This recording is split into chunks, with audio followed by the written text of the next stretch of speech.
Hello, my friends. Hello, my life warriors, wherever you are in the world. I do hope you're having a good day. Welcome to the Day In, Day Out podcast. This is episode 94, where I had the immense pleasure today to have a Richard Haiduck on the podcast. We were talking about his new book and many of the interesting and fantastic people he met. Putting his book together. His book is called Shifting Gears, and yes, it's out for pre-order from the 1st of October. So yes, it should be ready to go by the time this podcast airs. We talked about other things as well. Got to say he is a wonderful chap, and I wish I could have spoke to him more. So please sit back, enjoy the podcast, and have a great day. Peace. Haha. Yes. Hello, my friends. Hello, my life warriors. Wherever you are in the world, welcome to the Day In, Day Out podcast. Woo! This is episode, oh my Lord, it is episode 94, where I have the immense pleasure today to have Richard Haiduck on today, who is a voice of boomers retirees, as well as he has a book, Changing Gears. Shifting Gears. Shifting Gears. There you go. Yes. How are you today, sir? How are things? Well, I'm doing just fine, Miwa, and looking forward to talking about life warriors. I've interviewed quite a few people that I think would fall in that category. Hey, we are all life warriors, like put it this way. This year, I think we need to tap into that warrior spirit even more so. It has been a challenge to say the least. How about yourself? How has this year been, apart from the big specter of lockdowns and pandemics? It's been an excellent year. And there's a fortunate side to this. I've been working hard on this book, and then I found myself locked down for COVID and not being able to go outside because of the smoke in the air. And so my ability to stay on task is far beyond what my own self-discipline would have caused. So we're actually quite a bit ahead of the schedule that I had set for myself. So the book part has been a fun thing to do, but filling time that might have gotten a little boring for me. When you can't go out, you can't be with your friends, you can't exercise outside, you need to have an indoor activity, and I've got it, and it's been fun. I've really enjoyed it. That's fantastic. From what I've read, you wanted to be an author since the age of 6. Is that correct? Age of 7, I was an author. I was convinced that's what I wanted to do. I got all the encouragement I could get from my parents, my teachers, the people around me. Meanwhile, it lasted for a year. At the end of the year, I said, no, I want to go out and play with the guys. I want to go out and play basketball or do something like that. So at the end of a year, I had a notepad full of stories. They were all 1 page or less. Yeah. Mostly science fiction, mostly kind of wild kind of fantasy kinds of things. That notepad, unfortunately, has been lost to posterity. I don't know where it is. The great American novel could have been in that notepad. But then 65 years later, that dream of a 7-year-old kind of came forward, and I said, you know what? Maybe I am going to be an author. Maybe I can do this. So that was fun. I spent time with a lot. I'm retired at this point in my life. Yeah. I spent time with a lot of other retirees, and they started telling me all these great stories. And they said, "Well, did you know I was in the Senior Olympics?" And I said, "Dave, I've known you all my life. I didn't know you were in the Senior Olympics." And he tells me this Senior Olympics story. And then the next day I talked to somebody else, and they had done something else that even close friends of mine, they were doing things I didn't even know they were doing as innovations in their retirement. So after hearing a few of those stories, I woke up one day and I said, you know what? There's a book there. These stories need to be told. They're so inspiring. They're so, in some cases, challenging. Some of the people went through some really rough spots. But I said, that 7-year-old boy who wanted to be an author, he gets another shot at it 65 years later. Right, like this is the thing. Like, you know what? It's never too late until you stop breathing.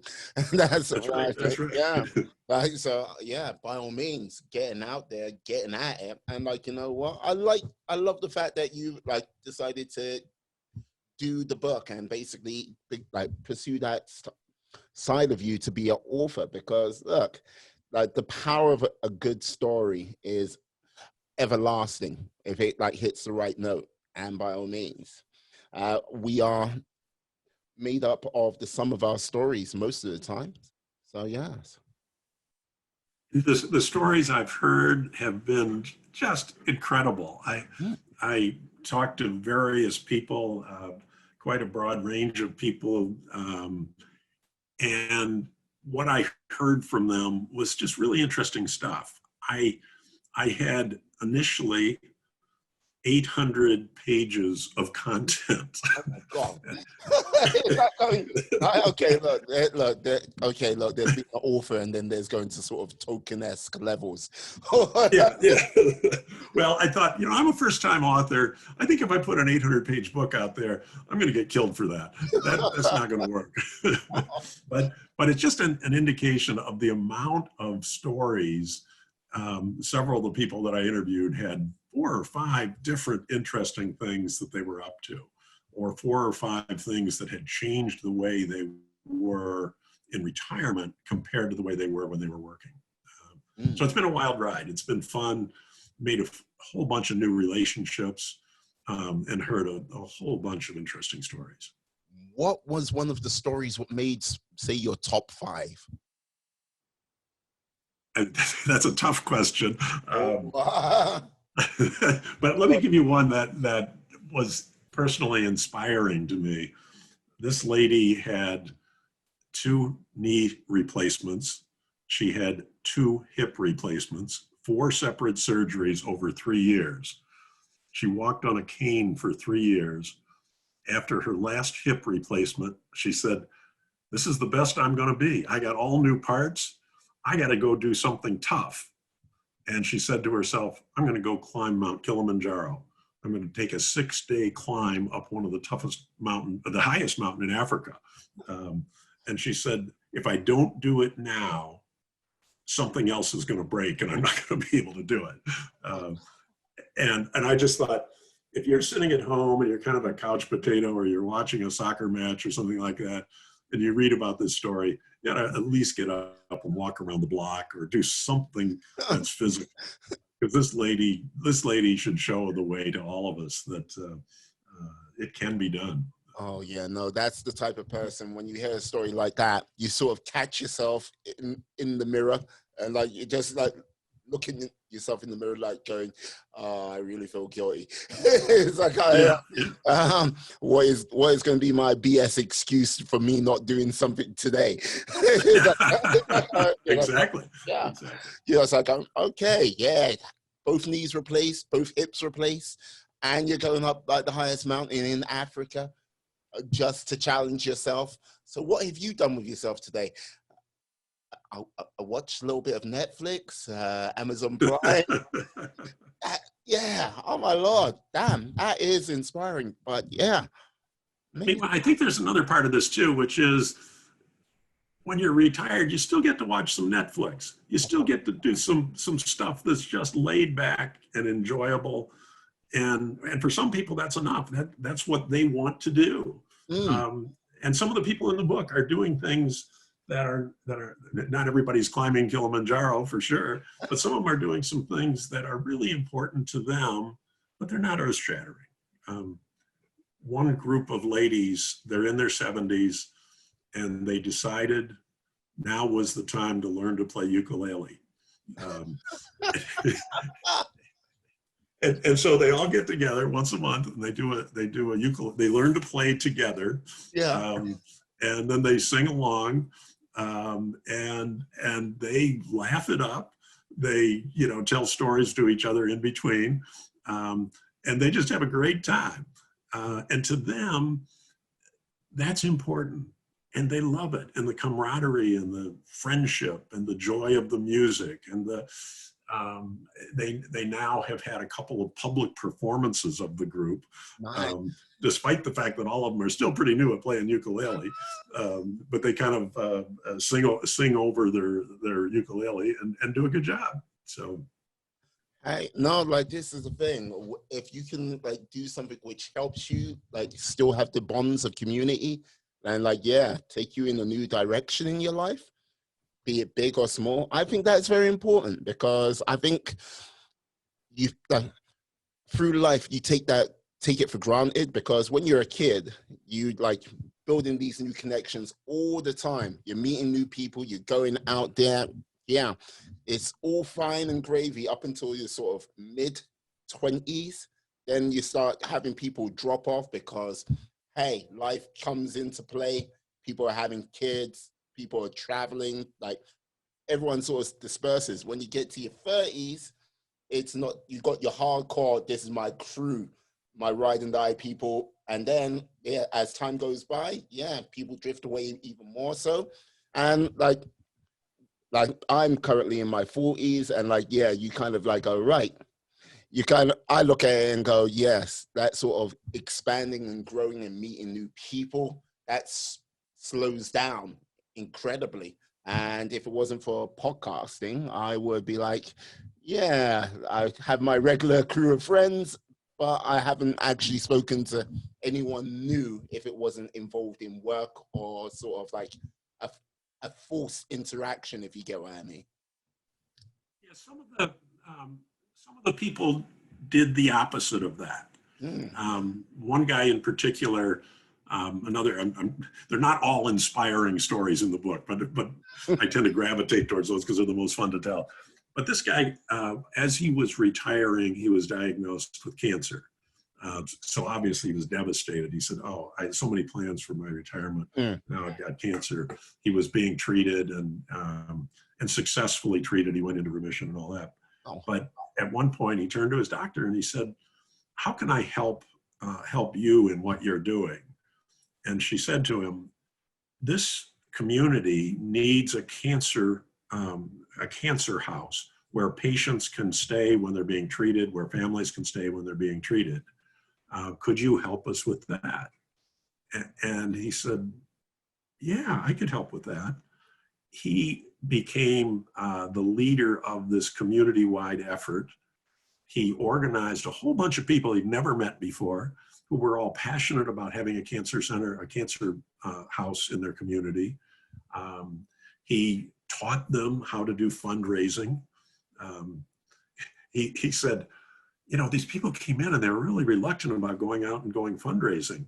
And they said, wow, what can I do here? I go and ask somebody for $50,000 and then I just sit and wait. And he says, no, you got it all wrong. And they say, what? He says, you ask them for 100 so that you'll get the 50. So they asked for 100,000 so you can get 50. And so he got all these people laughing and kind of joking about it. And they went out and they raised about $5 million. Oh my. They got a new site picked out. They got a bunch of people involved in it. The whole community organized around this guy. And he became like a community leader for this effort, a community leader of the project. And once it was up and running, he said, my whole working career, I never accomplished anything that great. I never accomplished anything that made me feel so good about myself and what I've been doing. And I just, for him, the new relationships that he formed, and he was probably, this was a few years ago, but he was probably 70 at the time. And he went out and made a whole bunch of new friends. So there are people that expand their network at this stage of their life, maybe around a project or maybe around some social activity. But it can be done, and it is an important part for a lot of these people. No, I love with that last story you just told. I love the fact that this guy where it's like, okay, what can I do to help? And like, right, okay, yeah, cancer house. And then from that, sort of finding a sort of new burst of life, like something more like enriching than he actually had for all the years of his working life, to like go, right. In some respects, I wish he found it earlier so he could like go, you know what, this is my thing. I'm I'm doing it for, I've been doing this for the last 30 years. Great. But yeah, that is awesome. Uh, oh, sorry, please. No, go ahead. I was going to say, that is awesome. I really wish more people like could have that opportunity to sort of find something. Like, if it's in retirement, great. If they can find it earlier, that'd be like fantastic as well. And I think maybe 2020 will give enough people enough time to reflect on what direction they want to take their lives in. Well, one of the people I interviewed was in his 50s, Mm-hmm. and he had a very successful technology career here in Silicon Valley. And he woke up one day and he just said, I'm not getting much out of this. I've been doing the same things over and over. I'm pretty good at it. I get rewarded for it, but it's not fun anymore. And I don't feel like I'm accomplishing as much. He sat down with his family, and his daughters said to him, Dad, what are you doing about leaving this planet to us? What are you doing about climate change? Mm. And he kind of mumbled a couple of things, and he said, well, we try to conserve our energy. I bought an electric car. And they said, no, what are you doing? What are you doing? Not what tokens are you doing? Yeah. So he walked into his job, and the story's a little bit longer than this, but essentially he said, I'm going to stop working in the technology industry, and I'm going to dedicate myself to climate change kinds of causes. And he's mentoring entrepreneurs who are working in climate change and energy management and rural electrification and that kind of stuff. And he's been doing that for a couple of years now. And he said he just feels really good about it. And he's working with some amazing people. Many of them are half his age. Many of them are in really difficult, challenging social entrepreneurs. But they're bright, they're energetic, they're passionate. And what he brings to that is wisdom. He can say, well, have you thought about this? Have you done that? That sort of thing. So that's become a really special part of his life. And the thing that he likes best is being able to sit down with his kids at dinner and say, let's talk about what I did today. And he said, the kids say, oh, you really can have that kind of a contribution. You don't have to be like the neighbor next door who goes to work 9 to 5 and kind of does their job, but at the end of it, nothing's that different. So his kids were really inspired by what he had done. And he says, I really get a lot of inspiration from the entrepreneurs I'm working with and the projects they're working on and their passion, but that's kind of a given. You know that's going to be part. He says, the bonus in all this was the way my kids reacted to this. But his kids started him down this path. They said, Dad, what are you doing about climate change? What are you doing about solving this thing so that this planet you leave for us is not a mess? And they were pretty aggressive with him. He said it was one of those conversations where teenagers express their views and you know what they're thinking. Yes, I go, what did I just walk into? Yeah, exactly. But it's been really special for him, and he's very good at what he does in terms of working with passionate entrepreneurs who sometimes have some blind spots. You know, they're so interested in making their social impact that they forget about the practicalities of running an organization and how do you attract the right people, train them, motivate them, direct them, all the things that people like this guy learned in his business career and are almost second nature to him. But for these passionate young entrepreneurs, they're saying, oh, I didn't know that. That wasn't obvious to me. you've really got some wisdom here. And he says, no, I just got years. I've got wisdom, but it's because I've just done this stuff for so long. It's second nature to me. Yeah, no, there's a book, audio book I was listening to about the ascent of money. And like it was talking about like, with regards to each generation and sort of like financial crisis, there is like a sort of time where there's a brain drain because the people who lived through that period of time have either retired or moved on, and like so they miss quite a lot of the sort of obvious sort of trappings which are just right there, and go, and where someone about 5 years earlier would go, don't do that because X, Y, and Z will happen. And it's like, right. It just shows there is so much to learn from people who've gone before us, but that information doesn't seem to get passed on. It's like when you like sort of sit there and go, yeah, but that makes perfect sense to your friend there. It's like, yeah, I've lived it. And other people are like going, what do you mean? What do you mean? It's like, I've done it. I've seen it. I've like, you know what I mean? Right. It might be an online business you've got here, but the fundamentals are still the fundamentals, and you are not doing it, you know? Yeah, yeah.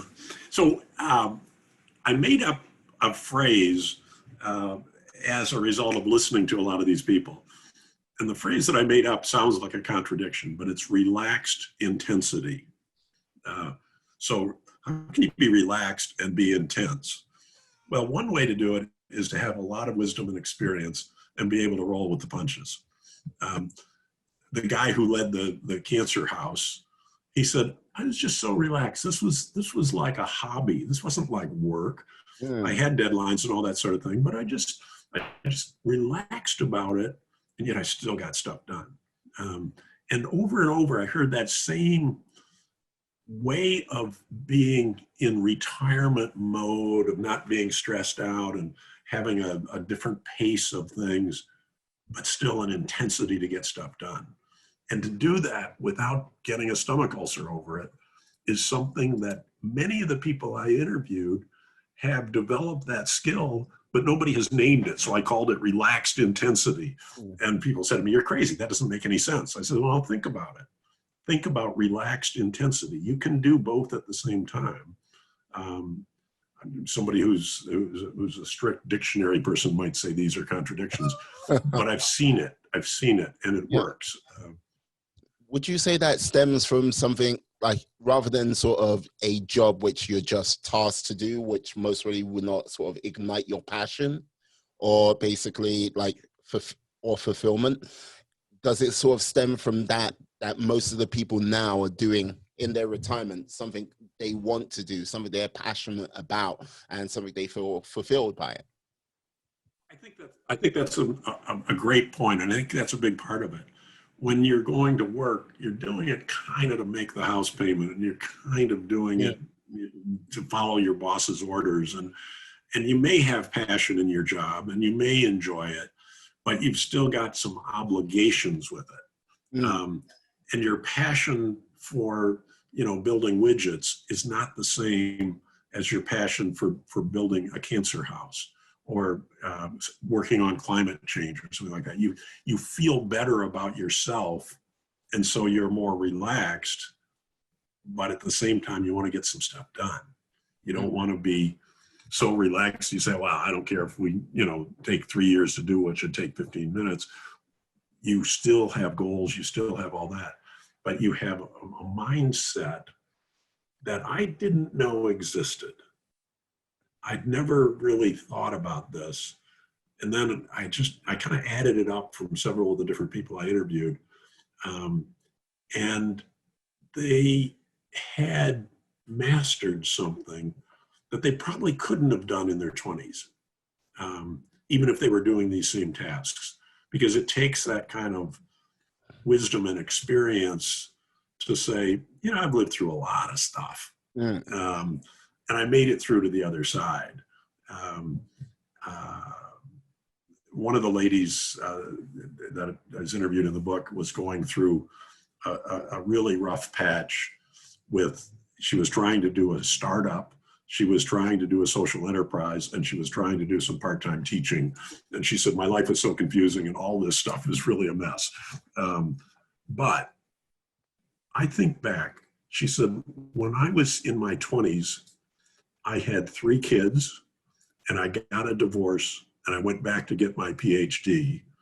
And all of my advisors, one of my advisors said to me, you're not smart enough to get a PhD. And she said, watch me. And so her perspective, and it's another version of relaxed intensity, is I've lived through some really rough stuff. And I came through the other side with the remarkable progress and success. What I've got in front of me now, yeah, it's difficult. Yeah, it's confusing, but I'll figure it out. I can get through this. So it's a confidence born on experience of having done things right. And she will. She hasn't yet, but she will. Excellent. One of the things I'm curious about, basically, look, you seem to be very focused. You know what you want to do and everything like this. But when you hit that day of retirement, did you know what your relaxed intensity was from that point, or was it something you had to quest for at that, over a course of time? So I never had that day. I had a consulting business, and I laid out this plan, and I said, every year I will do 1 less client, and every year I will do 1 more retirement activity. And so it took me 5 years to retire.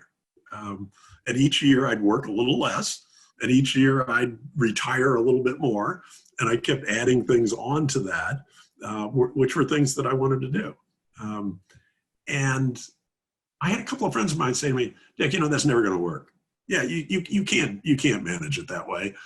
Your clients won't let you. Your retirement schedule won't allow that. You're going to just get tangled up, and it's not going to work. Well, looking back on it now, it couldn't have worked better. So there was no moment at which I had to make that transition. Just eased into. The observation I would make is, after having interviewed a lot of people who have a moment of change really have a hard time. It's really tough to be at work one day and be completely not working the next day. And for some of them, it takes them about a year to figure it out and say, they start out saying, I'm just going to relax. I'm going to enjoy myself. I'm going to do some of the things I wanted to do, play some golf or sit around the house or do some honey-do list stuff. But then after a while, they say, no, I've got to have something more than that. So it takes them some time. And in some cases, there's a sense of self-worth. There's a sense of, when I refer to myself, I say, I'm a doctor. When I'm not a doctor anymore, I'm a what? What am I? I'm just a person. I'm a lesser being. And so that transition of sense of self-worth is part of this as well. And then that is replaced by some other activity. And it might be something that's a leisure activity. It might be something that's volunteering. It might be some sort of part-time retirement work. But filling it with something may take about a year to get sorted out. Yeah. One of the guys that I interviewed said, he was saying trial and error. He says, if you've never done trial and error aggressively, you got to do it in retirement. You figure out, oh, that might be fun. You try it, and then you say, was it fun? Was it what I wanted, or was it rewarding? Did it achieve what I wanted it to? And this guy kind of flipped through 4 or 5 things in a row in a fairly short period of time to say, I'm going to try it, and if I don't like it, I'm leaving. And I make it clear when I start with something that I'm trying it. And he said, trial and error works. And as a retiree, you have more freedom to do that. You have more luxury to do that, because the things you sign up for are not like signing up for a job. You can't do trial and error on a job where you go through 4 jobs in a year and not have people say, what is this guy doing? How long are you going to be here for? I can imagine. This is the thing. I think some people might have found a similar sort of connection. People who've been put on furlough over the course of the year, where it's like, yeah, they were working, and then all of a sudden, work literally stopped for them for a period of time. And I think that finding purpose, like after that, like sort of stoppage, yeah, I agree. It's a very hard thing to do because, like, when you know, like, you doing this is the task I'm having to do. It's very sort of comforting for some people. And when you're talking, yeah, doing it your way, sort of easing your way into sort of retirement, that's great because you're still like you're filling up one side while the other side decreases. So you still got all of that you still have a sense of purpose, like being fulfilled as you go along. And it's not always noble. It's not always something that you kind of point to something on high and say, I'm doing great work of something with social impact. One of the guys that I interviewed said, you know what I decided to do in my retirement? I'm going to drive for Uber. And my reaction, I didn't say it. I said, well, that sounds kind of boring. And he says, but let me tell you why I'm doing it. He said, first of all, of course, there's some money and it tops up our income a little bit. We can take a nicer vacation if I drive Uber a bit. But he said there's two reasons that are not about money. He says the first one is I get to tell the same jokes over and over and over all day long. And he said, after a while, I get really good at it. I have the punchline down. And he says, and then the next person gets in and I get to do it again. And he said, there's no place else on earth where I can keep telling the same jokes. But when you're an Uber driver, you get to do that. And I love it. He says, it's really fun. And some of the people don't laugh and some do and some don't. But he said, I get that joy out of being an Uber driver. And I said, okay, so what's the second one? And he said, well, this one's a little different than that. He said, when you're driving Uber, every once in a while, a really pretty lady gets in the car. And he says, I don't get to hang out with pretty ladies very much. And he said, and so I smile, I tell them the jokes, and sometimes they laugh and sometimes they don't. But then at the end of the day, I sit down with my wife and I say, I had this really pretty lady that I drove for a while. And she says, okay, how much was the fare? Because you're giving that one to me. Yeah, should have learned. No, don't say that. It's like, I was driving and I had this really pretty man who came into the car. It's like, told my jokes and yeah, it was great. Wonderful summer dress. Well, for him, this has all fit together really well. The work isn't something he can decide every morning whether he wants to drive that day. What does he feel like it? Is the weather okay? Does he have something else he wants to do? So it's got that kind of flexibility. He loves going out and doing it. He's never met so many people. Going back to your earlier point of meeting a lot of people at different stages of your life, they're not lasting relationships. They're very transient relationships, but a lot of them. And he said, I've met some really fascinating people that I would have never met in any other way. But you're kind of doing the same thing, but you're like putting it into a book and like, yeah. Wouldn't you say?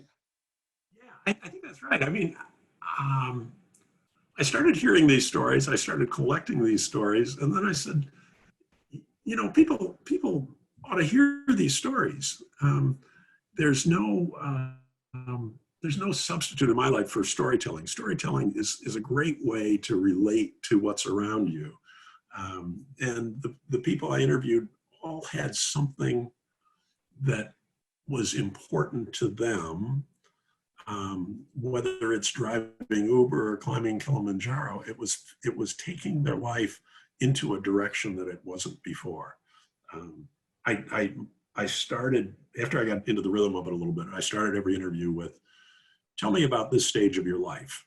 And so I didn't say, tell me about what you're doing for work, or tell me what you're doing for leisure, or what you're doing for volunteering. I just said, tell me about this stage of your life. And then I'd shut up and let the recorder run. And every once in a while, my greatest questions, I learned this from a lady named Terry Gross, who's an NPR interviewer, a spectacular interviewer. And her best questions are, oh, really? Why is that? Oh, what were you thinking then? And so I tried to do Terry Gross questions. A couple of my early interviews, Terry Gross was on the radio while I was driving to the interview. and so I stole some of her great questions of like, oh, really? Why is that? Okay, I'm making notes of this right now. So if you hear, oh, really? No, you've got the interviewing skills. This has been terrific. But in the place where there was no structure, I wanted to stay unstructured. I wanted them to go wherever they wanted to. One guy I talked to had this whole series of things that he told me about, and I did it, oh really, kind of 10 times. And then at the end, we were just wrapping up, and he says, oh, one other thing I forgot to tell you, I've gone blind. And I said, what? And he said, a bookend to go on. That's yeah, I've gone blind. Yeah, but he'd been through some really difficult kinds of things. His partner had split up with him, and he was going through a really rough patch with that splitting up. And he kind of discovered some new spirituality, something called Trillium, which I'd never heard of. But for him, it was something that gave him an ability to think about things in a new way and with a new sense of self-worth at a time when he really needed it. And it got him back on his feet. And he told me all those stories about his partnership breaking up and all of the terrible things of that and some other adversities he had in his life, and then how he came out of it with the spirituality. And then he said, and I was blind. I was going blind at the same time. He says, I almost forgot to tell you that. But for him, that was secondary. He had learned to deal with the loss of sight because he had this motivation about himself and this motivation about, I'm going to get myself sorted out. So blindness was just one part of that, and one that he had come to terms with pretty well. So now you're supposed to say, oh, really? Really? Why? How's that? Oh, no. Oh, really? No. I won't do that to you. I would like, yeah, I'll use that on my next person I have on my podcast. Yeah, you might want to keep this one in the can for a while so your secret doesn't get out. Look, I'm an open book. Ask me anything. Yeah, anything. Like, so with this, like the book, it's out on it's pre-order on the 1st of October currently. So yes. like, yeah, after the book is out and it's out there in the world, people hopefully buying it in its droves. Like, what else? Are you going to do another book to get these people's stories out? Or will you be doing a podcast? Or will you be doing something else? Because there's a rich source of information here. So I know what I'm going to do over the next 6 months. And then I don't know after that. So over the next 6 months, I want to make sure a lot of people hear about these stories. And this may sound kind of weird, but I just want these stories to be told. I want people to hear about them and be influenced by them, not necessarily inspired or motivated, but at least influenced, and think about their own situation and how it relates to that. Now that's going to end up selling books, and that's fine. I don't mind that. But I want to spend 6 months of making sure as many people hear these stories as possible. And podcasts will be an important way to do that. I'll be doing some Zoom events at libraries and maybe at some bookstores, that sort of thing. But I'd like to give that a fairly focused 6 months to do that. Now, is there a next book in me? There's plenty of content. You know, I've got just the outtakes from my first round of interviews is almost enough for another book. I've also got several of these stories during the time since I interviewed them until now have developed in a certain way. There's almost a sequel to several of these stories. One of the ladies I interviewed was living by herself in her 70s in the foothills of Colorado, and miles from her nearest neighbor. She says, my nearest neighbors all have 4 legs. She says, we got bobcats, we've got bears, we've got moose, we've got all that sort of stuff right out my back door, but we don't have neighbors right out my back door. And she lives by herself. And she says, I love it. It's so peaceful. You walk out and you look at the sky, you can't hear anything but the animals. And she said, but you know, I'm in my mid-70s. I don't know if I'm going to be able to do this forever. Well, I just talked to her a couple days ago and she said, well, I've decided to move into town. I'm still strong and I'm still healthy and I still love it here, but there comes a time at which I have to kind of face up to the fact that I'm getting old. So her sequel story is a complete reversal from what was important to her a few months ago, or a complete reversal from the behavior she had. She'd always had this in the back of her mind. At some point she had to do that. So to answer your question, there's a sequel part of this, but there's also a ton of people who have shown up on my doorstep now that I'm very active in social media and say, oh, can you add this to your book? And I don't go through explaining I've got 800 pages already, but I kind of say, well, no, but maybe for the sequel. You can appreciate there are just a ton of stories out there. There's people doing interesting things. And in a book that doesn't narrow its focus, the content is very broad. And by that, I mean, if I said I only want to tell inspiring stories, they'd all start to look the same. But I want to see a range of things that happen in retirement. And one of the stories is a guy and his wife who found their ideal retirement location, bought the house that they'd always wanted, and then the fires came and it burned it to the ground. And they had to pick up their life and put it back together. And you know, he was initially angry. He said, I've worked all my life. He says, we paid this house off. It was the way we were going to live this out. And then the fire came, and that's not fair. I didn't deserve that. How come that happened to me? And he went through this anger before he kind of said, look, it happened. It's time to move on. And they've figured out, you know, a path forward. But in the sequel book, they bought another house in a community that also has fire risk.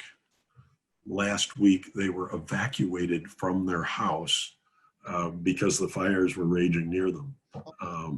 And they're going like, oh man, twice? And, you know, what does that do to you on an emotional roller coaster? Going through that once is enough for anybody. Yeah. And they've got that time of uncertainty of saying, I don't know if my house is going to burn down or not, but I'm evacuated out of my house, so they must think there's a risk. And then you have this unknown of, I don't know if my house is the one that's burning. I know that the area I live in has a lot of smoke coming out of it. Yeah, and like if you've gone through that once, you're like, yeah, you know, it can happen to you again, and like this is the thing, it's like just putting everything together and then it possibly just going again. No, God, no. Why? I wouldn't, like myself, I would not anything which had potential fire risk after having that once. I'd be like, no, just like, I don't want anything like that. Just look, put me on a snowy capped mountain, put me in a major city. Oh, no. No. Yeah. Well, it's hard to know where to hide too. I mean, if there's natural disasters kind of all over the UK, all over America, all over, the world, hurricanes happen, tornadoes happen, fires happen, earthquakes happen. I don't know that safe place yet. And if the cards are being drawn the wrong way for you, you may have to go through something like that. Yeah, and like this is the thing. Like you live in the state of California. Is that correct? And like, yeah, that is correct. Yes. Yeah. And with regards to California over the last, I would say five summers, like, yeah, it's been fire after fire after fire for you guys there. The only thing you haven't had is floods and earthquakes over recent times. I might be wrong about the earthquakes, but yeah. We've had small earthquakes, but we haven't had a big one. But about 3 weeks ago, we had a fire nearby us. The evacuation zone came to within a mile of our house. So they got everybody out of those, and we were just adjacent to where the evacuation zone was. We actually decided to leave the house rather than kind of have the uncertainty. I said, I'm not going to sleep tonight anyway. Let's just go stay with some friends. And we went down the hill and got away from the risk area. But we went through that drill of saying, what is one carload worth of our life?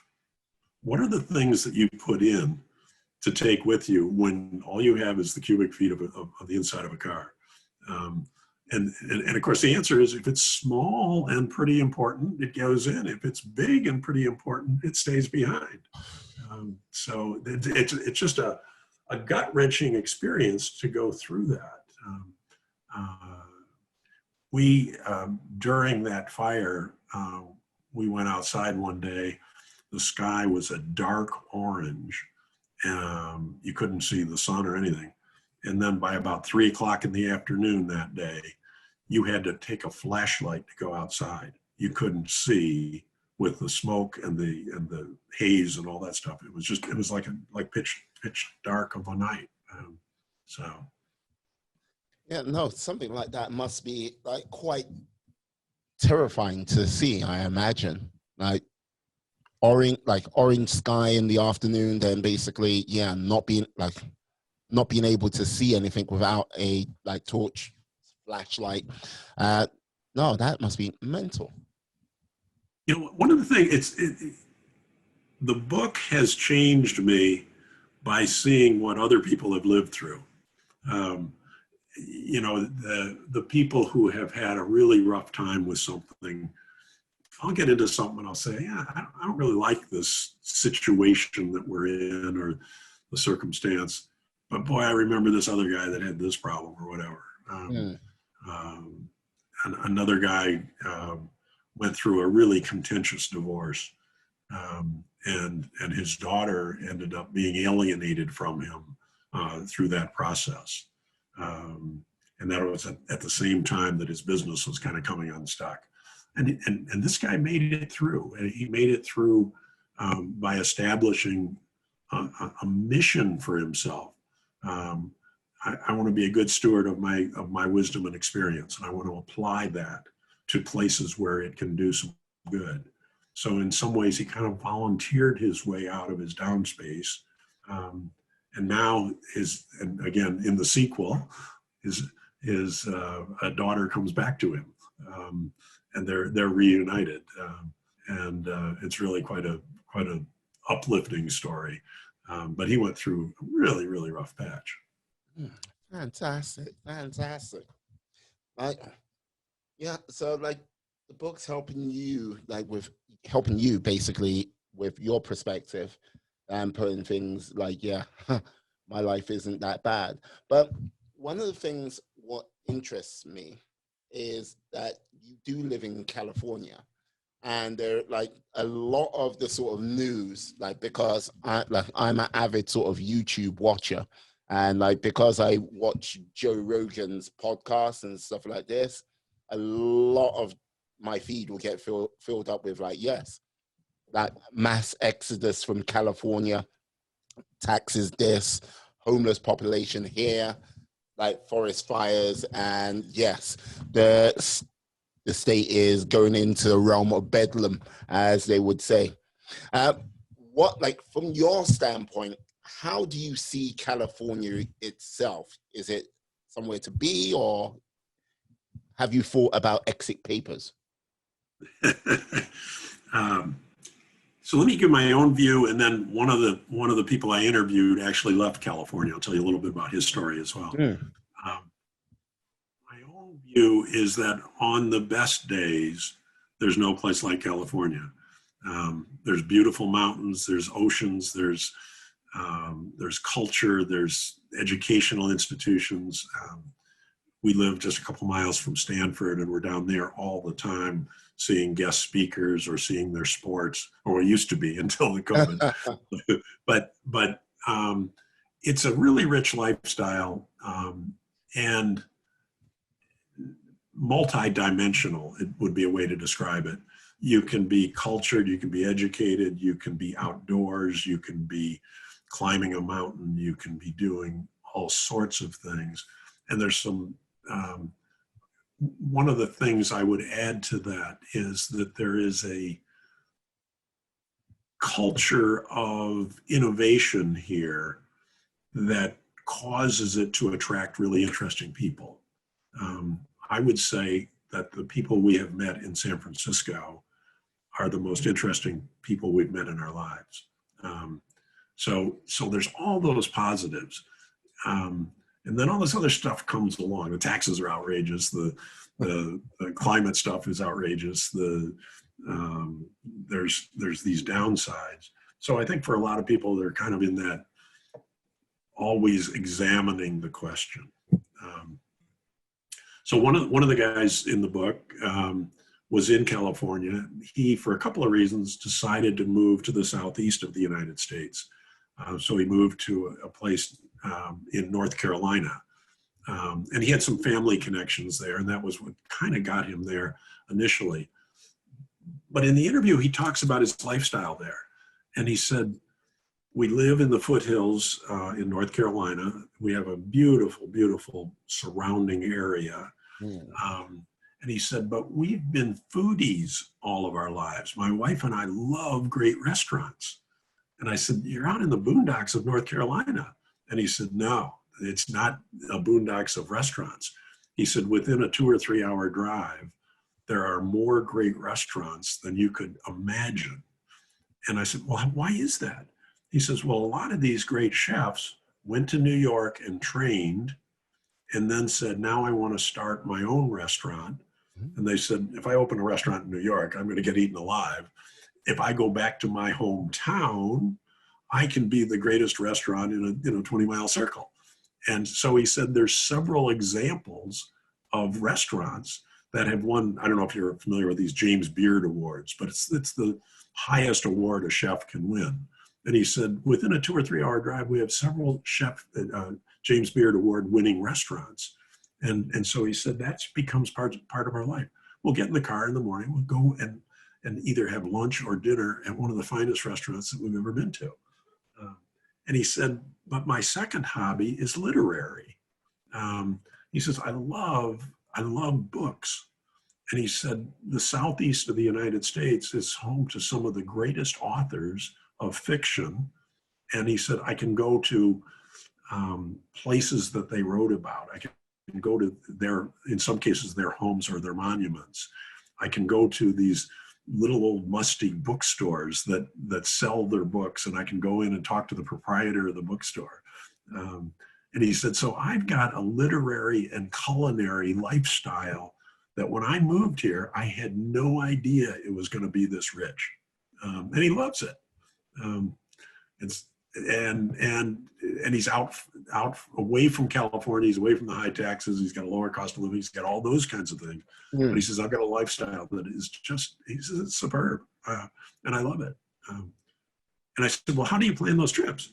And he says, we get up in the morning and decide to go. And we call for a reservation at the restaurant while we're in the car. And he said, and it works.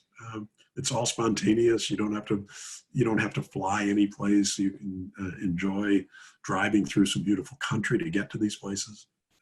So he's got something that I think is very special, and I don't think he set out to do it that way. He set out to move to the Southeast to be close to his family. He had a little bit of, I got to get out of California, part of his thinking.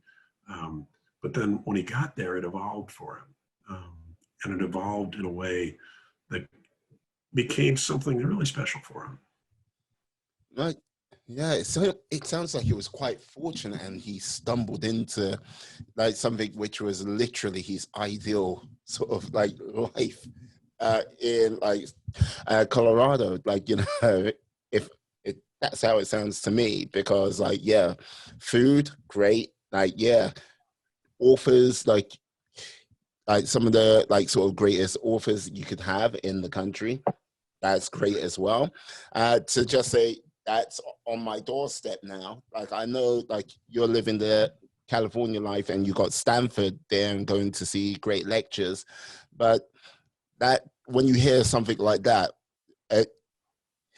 you kind of want to look at the grass and see how green that grass is.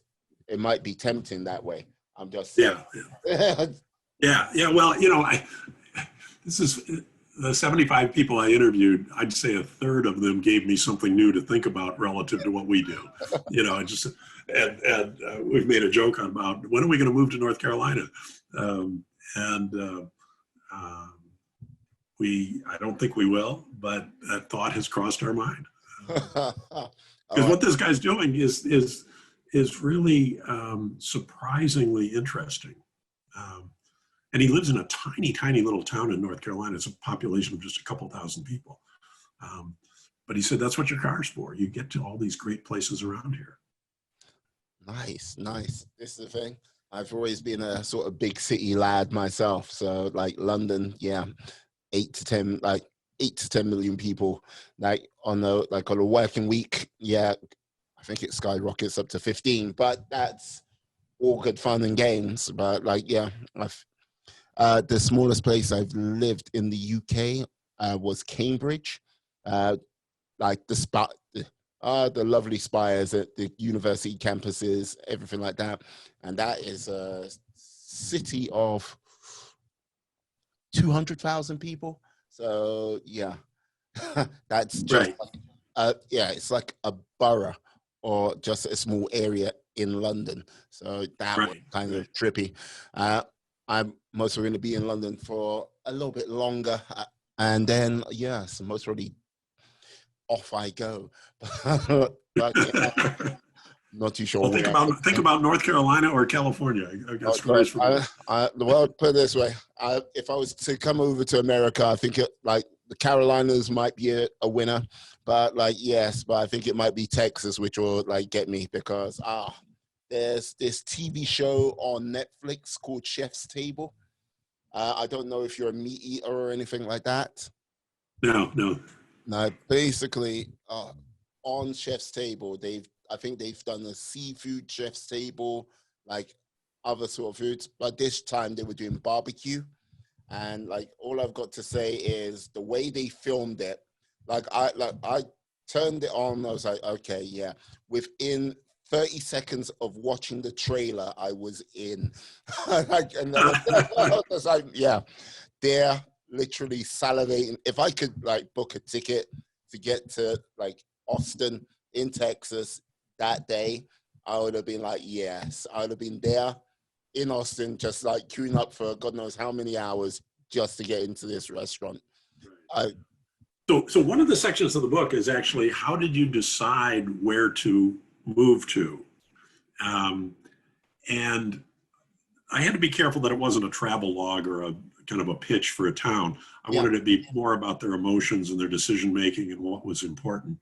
But one of the cities that was profiled was Austin, and the thing that this person enjoyed was that it's a great city. It's a vibrant city. It's got a lot of life to it.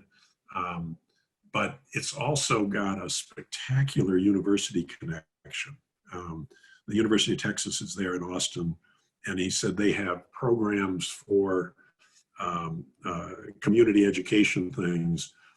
He said he took a 6-week course on Iran, and he said at the end of it, and and each week there'd be a different lecturer, and each week there'd be a different reading assignment. And he said at the end of that 6 weeks, I felt like I had an understanding that was completely different than what I'd had 6 weeks before. And he said part of retirement is that activity of keeping your brain active, looking at things you never looked at before. And that was really important to him. But on the kind of criteria list, access to great universities for some people was one of the very highest. And as you would have experienced in Cambridge, there's something very special about a university town. Yeah, I agree. Cambridge, with the number of colleges there, I can't actually remember, but I think 21. No, like if any number I say right now would be just purely a guess and more than likely wrong. But yeah, like university in the town, like there was a phrase in Cambridge called gown in town. Also in Oxford, they have the same thing. Like if you'll be a townie or you'll be a gownie. And like, because, like my lady was studying her MBA in Cambridge. So she had the whole gown experience, and like, I kind of piggybacked onto that, but I was the town life.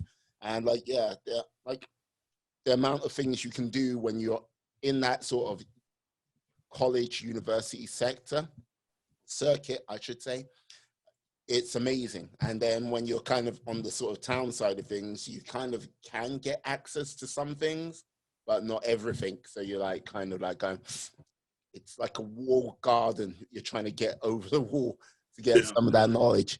Yeah. May I? One of the guys in the book had lived as an American expatriate throughout the Middle East and Asia and that sort of thing. And when it came, he had kind of an abrupt retirement. They told him when he was going to retire rather than him deciding. So he had to make some fast decisions.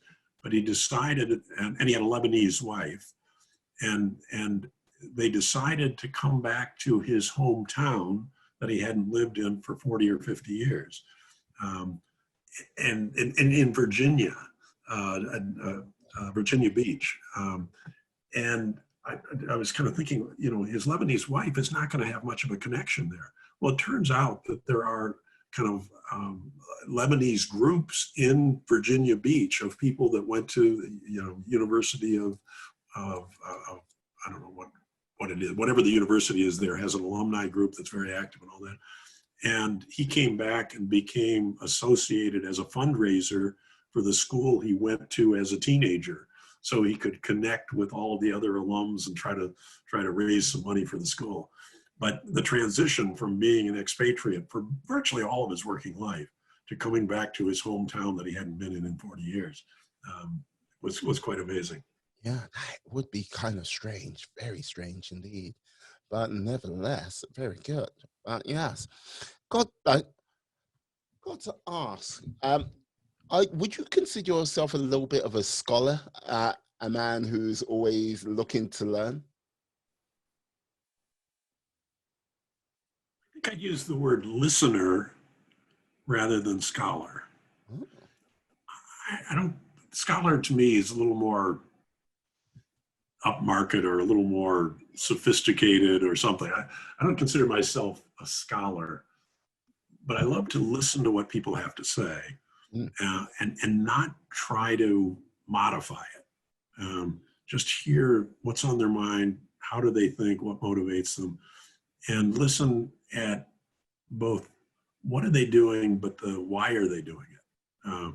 What are the motivations? What are the things they're worried about? What, how does it fit together? And I think through a combination of things through my life, I think listening is something I've gotten pretty good at. And I think I was listening to people, many of whom were complete strangers, and they opened up and they said, here's how I felt about that. Here's how I was motivated by that. Here's what scared the crap out of me. Here's what meant to be, what are the things that meant to be important in my decision process? Not just what am I doing, but how am I evaluating it? So I think I listen rather than study. I think of scholars as kind of being in a quiet room, staring at some books. That's not me. I'm way more of a networker and way more of a listener. Does that make sense to you? Is that? Yeah, yes, it does. It does. You're an observer.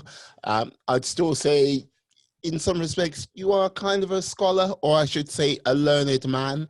Yeah, yeah. But yeah, no, like, yeah, you're pushing, like, you still keep pushing the frontiers of your learning. You're still like, Right, yeah, right. to still grow.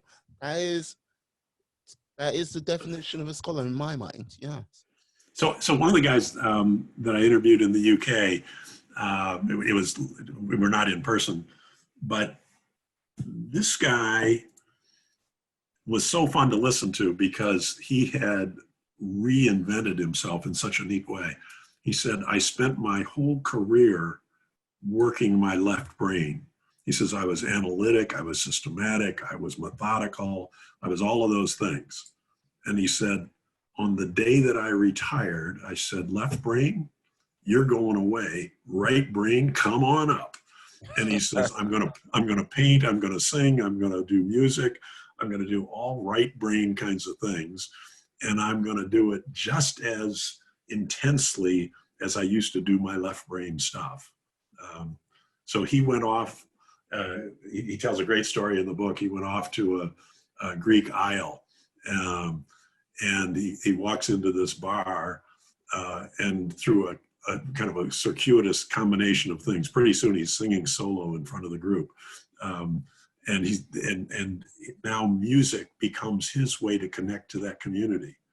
And he said shortly after that, he was in an all-night singing thing with ethnic Greek people. He was the only kind of foreigner amongst them. And he said they played music until dawn and watched the sunrise. And I thought, wow, this guy's gone over to the right brain pretty well. That is a lifestyle I think many a person would love to chase. Yes. Yes. So what did you do? I sang songs until dawn and drank ouzo. Yeah. What could you remember? Yeah, I'm sure there was some ouzo involved. Yeah. Right? Not a lot, but yes, a good time was had for sure. Yes. Like, you a guy, like you mentioned before we started this podcast, you ride your bike, well, generally 3,000 miles a year. How on 3,000 miles? That's almost the length of, like, the width of America. God, when did you decide to become bike guy? Well, I think when I was working, I would bike fairly regularly, but mostly on the weekends and that kind of stuff. To me, it's a nice way to stay fit. I think the other thing I like about bikes is the speed allows you to absorb your surroundings. You see a lot of stuff on a bike ride. When you go on a walk, you have a more intense experience, but you don't see that much. You're only going to go a couple of miles. When you go on a bike, you'll go 30 or 40 or 50 miles. You're going to see a lot of diverse kinds of scenery and shrubbery and mountains and hills and all that kind of stuff. So biking is a nice way to connect to the nature around you. And at the same time, it's great exercise. So for me, 2 or 3 times a week, I'll go out, usually going somewhere between 30 and 40 miles a week, or 30 or 40 miles per ride. And it becomes just part of my life. It's just, it keeps me feeling good. So I think that will, as long as I'm healthy, I think I'll continue to do that.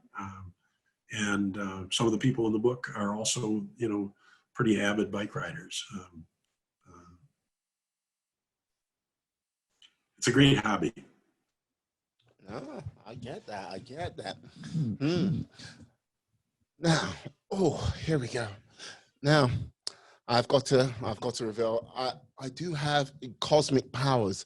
Now, using my cosmic powers, if I could grant you one wish, what would that one wish be? Great question. Maybe it's the context of this discussion, but I think that wish would be that a lot of people would hear these stories. Let's do one that we can share the wish that 10 million people see this podcast. Yeah, well, you know what? Like, this is the thing. As much as I like to use my powers for self-interest,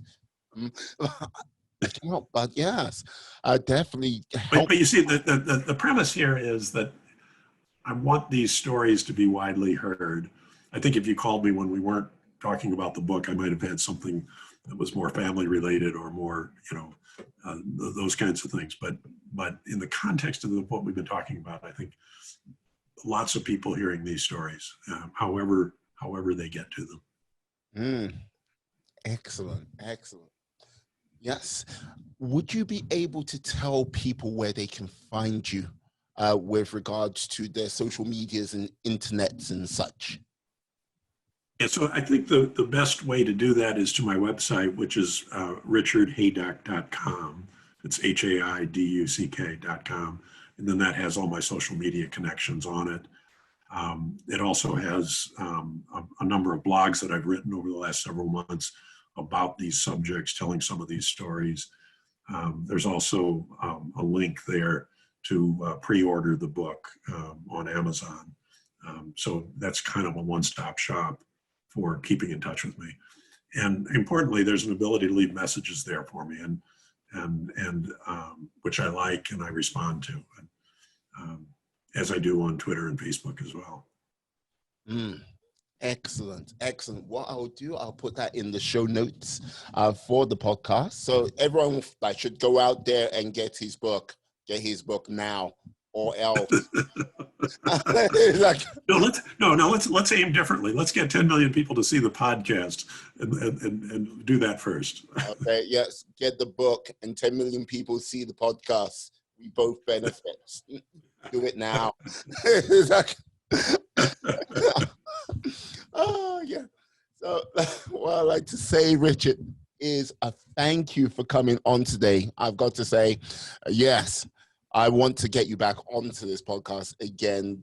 Yeah, do the follow-up and talk a little bit more. I would go into the realm of politics, but at this moment in time, no, let's not. It's like, no. It's like, I think that would be just too painful for everyone. Yeah, I think I'd avoid that as well. But this has been fun. I really, you have a great conversational style that makes it fun to do this with you. I've really enjoyed it. Oh. And I'm going to be watching your future podcast and see how many times you say, "Oh, really?" Oh, really? Why is that? Well, I won't say anything about that, but yes. Moving on swiftly. Richard, thank you for coming on today. You are a star, a superstar. We're going to get these stories out there and get a little bit more attention for yourself, the people you've written about, and hopefully get that into as many hands as possible. Yeah. Okay, great. Thank you. This has been fun. I've enjoyed it very, very much. No problem. You know what? The positive things you said about my interview technique, the check is in the mail. Don't worry about that. Do not be cashing it because that will bounce. Okay. Yes. Oh, yes. I'd like to say thank you to you, my friends, my life warriors out there.